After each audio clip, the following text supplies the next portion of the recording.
Let's go. Well, I just finished Mafia Definitive Edition yesterday, and I'm pretty impressed. With all the overhauls of letdowns this year, this is one of the games that exceeded my expectations. And at a set price of only $40, this game really gives you a kick for your buck and shows what a sense of originality can do.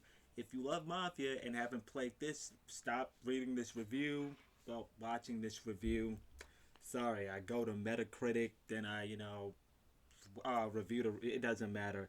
And look, just go out and buy it. All right, go out and buy it. Go on your PlayStation, Xbox, Steam, GameStop, Best Buy. Well, fuck GameStop, but you know the deal. All right, man.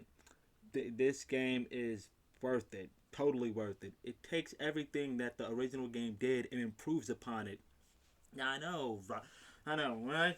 Mafia originally came out in 2001, so of course it's going to be better in almost every way. Yeah, what am I doing with my voice?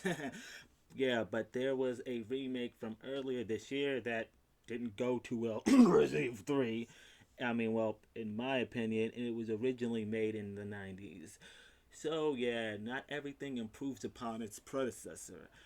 In Mafia Definitive Edition, you play as Tommy Angelo for those who haven't played the original game. And he starts off as a cabbie who runs into these guys named Sam and Paulie, who does a quick job for them and, manages to get involved in the Italian mafia working under Salieri, becoming one of the most respected and fair gangsters in Los Haven through the years of Prohibition and the Great Depression, facing off against the Morello crime family. But when things go south, he turns to the authorities to help him out of a life or death situation to put the Don of his crew behind bars. I mean, yeah, this game has a lot of betrayal in it, and it's really heavy.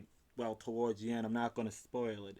There's really nothing to hate about the storyline, to be honest. It's a mid-paced, action-packed adventure that keeps you wanting more.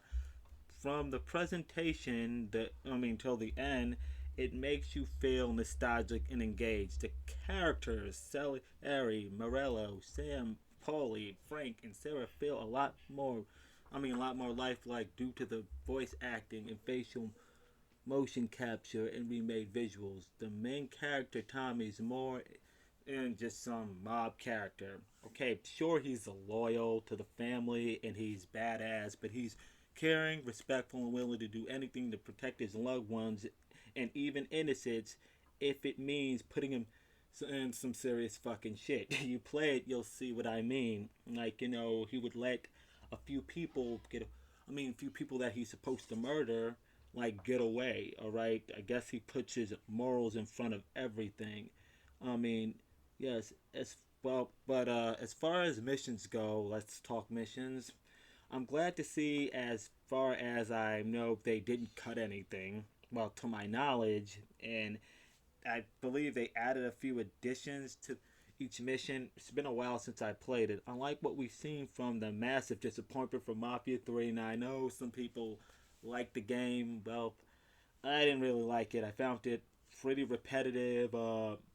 Side missions did not feel like side mission. It had a lot of, well, Lincoln as a character, he felt like more of a psychopath, but that's, well, something else. But the missions had more of a variation in this. All right, unlike what we see. Well, every mission from racing to going to a hotel to end someone with a hit on their head or sniping a politician from an abandoned prison, there's always something different. The whole world of Lost Haven is beautiful, feels refreshing to drive around. Although this is my problem with the world. Free roaming doesn't feel completely dynamic, even though it's nice to see citizens do simple things like keep up with current events. However, it feels pretty dated.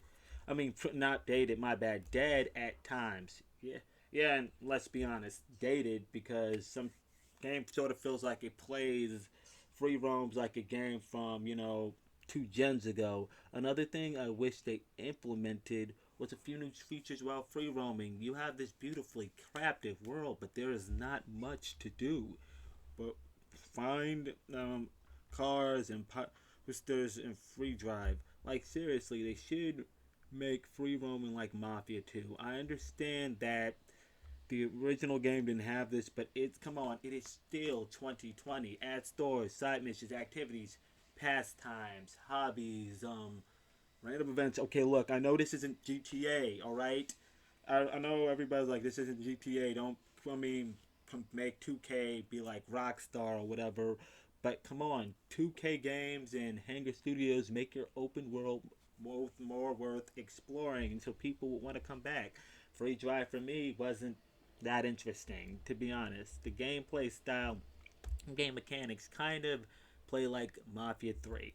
There are a few differences between Tommy and Lincoln. Instead of moving and shooting like and fighting like a military veteran that Lincoln is, Tommy's more of a street brawler. Although the shooting is sort of on point, although better than the original, I felt they could have scrapped the gunplay they use in Mafia 3. The hand-to-hand combat feels pretty average, although the button sequences can be used to pull off a lethal finishing move. All dodge, it sometimes seems pretty wonky. For driving, you're given two options: normal and simulation. Normal gives you an easier feeling of the cars. Although it's not too real, they're still good. I mean, they're still older cars, so they can be pretty heavy, and getting away can be a challenge. If you're not good at driving in games, go for normal, cause simulation might not be for you. Cars are heavier, crash hit is harder, and turning is way more tight. And if your skills aren't up there, your skills aren't up there, and you choose it during the race, well, let's just say you're not gonna have a good time. The enemy AI is kind of fucked. To try to get you out of cover, they'll try to flank you, then move towards you, and towards you. It ends up them getting shot or just throw a Molotov. I mean, that works, but it gets repetitive and you know what to do. Oh yeah, and they'll try to in the chases. They will sometimes spawn out of nowhere. Yeah, cops, kind of like robotic police, and it makes it a nightmare to get away. Well, okay, now wrapping it up, Mafia Definitive Edition came in as a good remake, and it's a must-have. So I'm rating it an 8 out of 10. My problems were its generic combat system, dated AI, and lack of content. And, somewhat the open world does feel a little questionable at times. But other than that, it's a great game. So I'll catch you on the streamer. Rager out.